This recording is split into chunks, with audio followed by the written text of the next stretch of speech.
Olá, hoje eu vou ler para você o livro A Ilha de Eça de Queiroz. Seja bem-vindos ao canal Li um Livro. Por favor, se inscreva no canal para que eu leia livros para você. Curta os vídeos. Não esqueça de deixar seu comentário, ele é sempre bem-vindo. Boa leitura.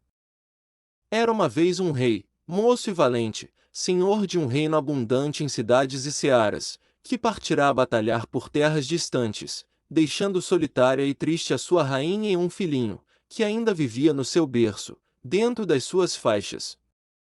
A lua cheia que o vira marchar, levado no seu sonho de conquista e de fama, começava a minguar, quando um dos seus cavaleiros apareceu, com as armas rotas, negro do sangue seco e do pó dos caminhos, trazendo a amarga nova de uma batalha perdida e da morte do rei, trespassado por 7 lanças entre a flor da sua nobreza, à beira de um grande rio.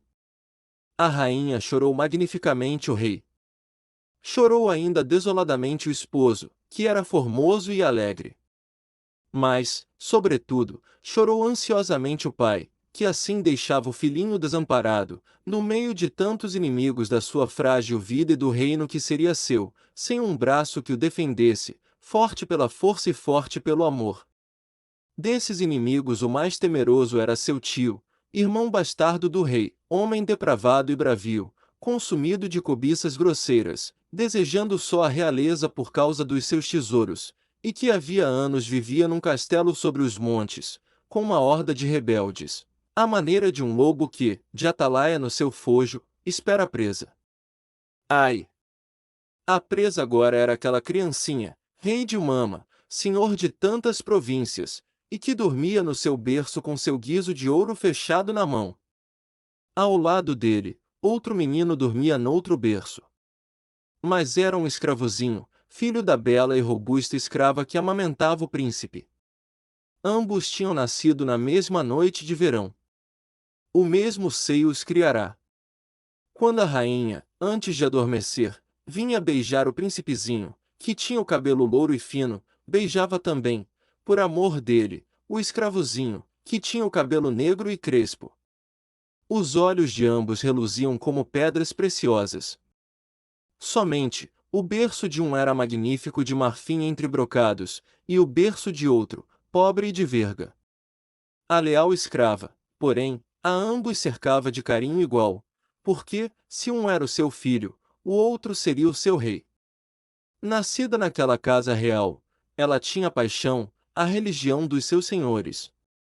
Nenhum pranto correrá mais sentidamente do que o seu pelo rei morto à beira do grande rio. Pertencia, porém, a uma raça que acredita que a vida da terra se continua no céu. O rei seu amo, de certo, já estaria agora reinando em outro reino, para além das nuvens, abundante também em searas e cidades. O seu cavalo de batalha, as suas armas, os seus pajens tinham subido com ele às alturas. Os seus vassalos, que fossem morrendo, prontamente iriam, nesse reino celeste, retomar em torno dele a sua vassalagem.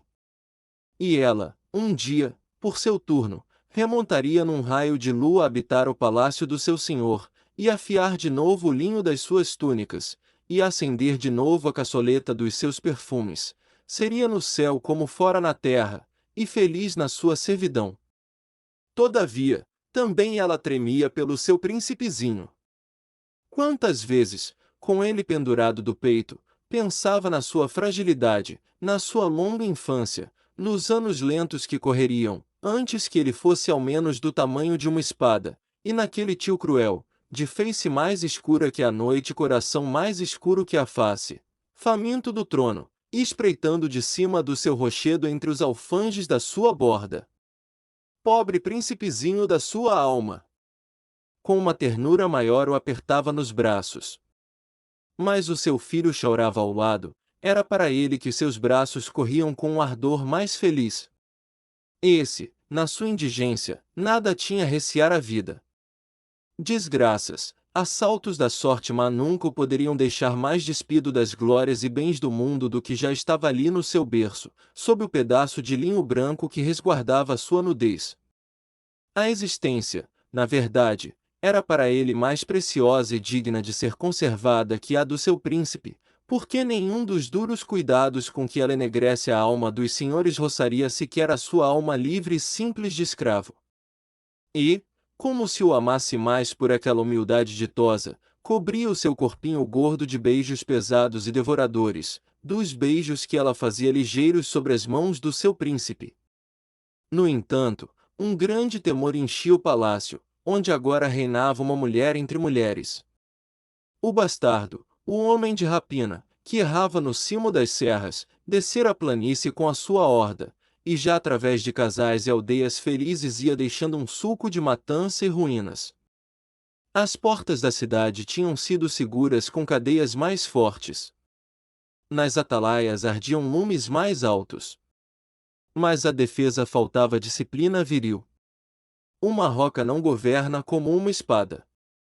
Toda a nobreza fiel perecera na grande batalha. E a rainha desventurosa apenas sabia correr a cada instante ao berço do seu filhinho e chorar sobre ele a sua fraqueza de viúva. Só a ama leal parecia segura, como se os braços em que estreitava o seu príncipe fossem muralhas de uma cidadela que nenhuma audácia pode transpor.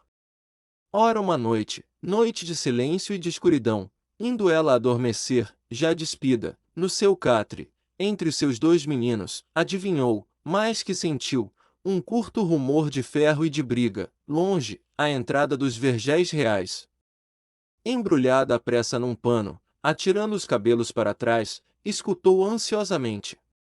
Na terra areada, entre os jasmineiros, corriam passos pesados e rudes. Depois houve um gemido, um corpo tombando molemente, sobre lajes, como um fardo. Descerrou violentamente a cortina.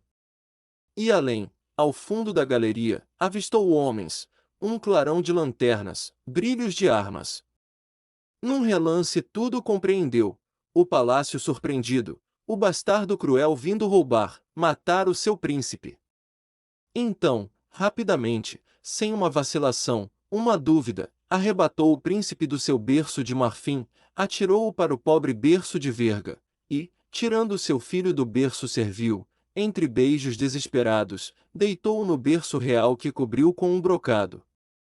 Bruscamente um homem enorme, de feice flamejante, com um manto negro sobre a cota de malha, surgiu à porta da câmara, entre outros, que erguiam lanternas. Olhou, correu o berço de marfim onde os brocados luziam, arrancou a criança como se arranca uma bolsa de ouro, e, abafando os seus gritos no manto, abalou furiosamente. O príncipe dormia no seu novo berço. A ama ficará imóvel no silêncio e na treva. Mas brados de alarme atroaram, de repente, o palácio. Pelas janelas perpassou o longo flamejar das tochas. Os pátios ressoavam com o bater das armas. E desgrenhada, quase nua, a rainha invadiu a câmara, entre as aias, gritando pelo seu filho. Ao avistar o berço de marfim, com as roupas desmanchadas, vazio, caiu sobre as lajes num choro, despedaçada.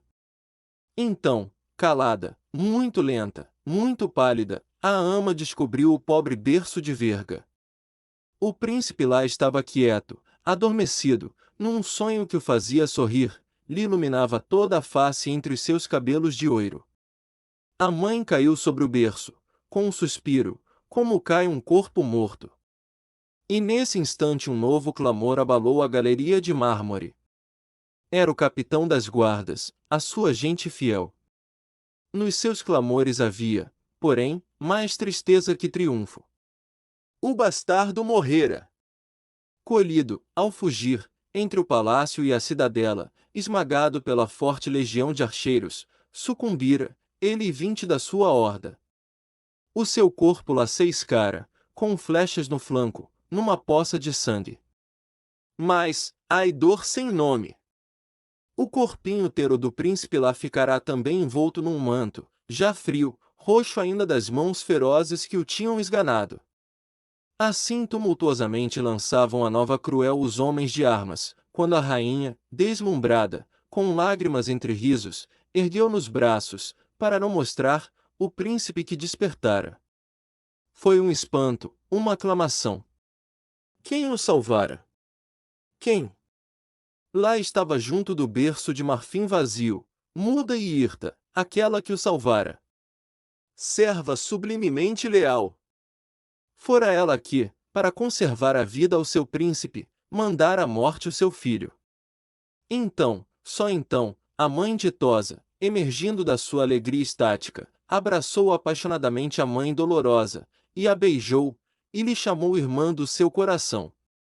E de entre aquela multidão que se apertava na galeria veio uma nova, ardente aclamação, com súplicas de que fosse recompensada magnificamente a serva admirável que salvara o rei e o reino. Mas como? Que bolas de ouro podem pagar um filho? Então um velho de casta nobre lembrou que ela fosse levada ao tesouro real, e escolhesse de entre essas riquezas, que eram como as maiores dos maiores tesouros da Índia, todas as que o seu desejo apetecesse. A rainha tomou a mão da serva. E sem que a sua face de mármore perdesse a rigidez, com um andar de morta, como um sonho, ela foi assim conduzida para a câmara dos tesouros. Senhores, aias, homens de armas, seguiam, num respeito tão comovido, que apenas se ouvia o roçar das sandálias nas lajes. As espessas portas do tesouro rodaram lentamente. E, quando um servo destrancou as janelas, à luz da madrugada, já clara e rósea, entrando pelos gradeamentos de ferro, acendeu um maravilhoso e faiscante incêndio de ouro e pedrarias. Do chão de rocha até as sombrias abóbadas, por toda a câmara, reluziam, cintilavam, refulgiam os escudos de ouro, as armas marchetadas, os montões de diamantes, as pilhas de moedas, os longos fios de pérolas, todas as riquezas daquele reino, acumuladas por 100 réis durante 20 séculos. Um longo, lento e maravilhado, passou por sobre a turba que emudecera. Depois houve um silêncio ansioso. E no meio da câmara, envolta na refulgência preciosa, a ama não se movia. Apenas os seus olhos, brilhantes e secos, se tinham erguido para aquele céu que, além das grades, se tingia de rosa e de ouro. Era lá, nesse céu fresco de madrugada, que estava agora o seu menino. Estava lá, e já o sol se erguia, e era tarde, e o seu menino chorava decerto, e procurava o seu peito. E então a ama sorriu e estendeu a mão. Todos seguiam, sem respirar aquele lento mover da sua mão aberta. Que joia maravilhosa! Que fio de diamantes! Que punhado de rubis ia ela escolher!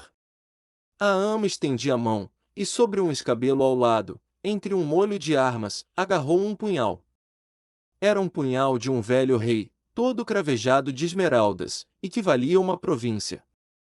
Agarrara o punhal, e com ele apertado fortemente na mão, apontando para o céu, onde subiam os primeiros raios do sol, encarou a rainha, a multidão, e gritou: Salvei o meu príncipe, e agora, vou dar de mamar ao meu filho. E cravou o punhal no coração. Obrigado por me deixar ler o livro para você. Siga o canal Li um Livro, para que eu continue lendo livros para você. Foi um prazer, até a próxima leitura juntos. Não esqueça de deixar seu comentário, ele é sempre bem-vindo. Até breve.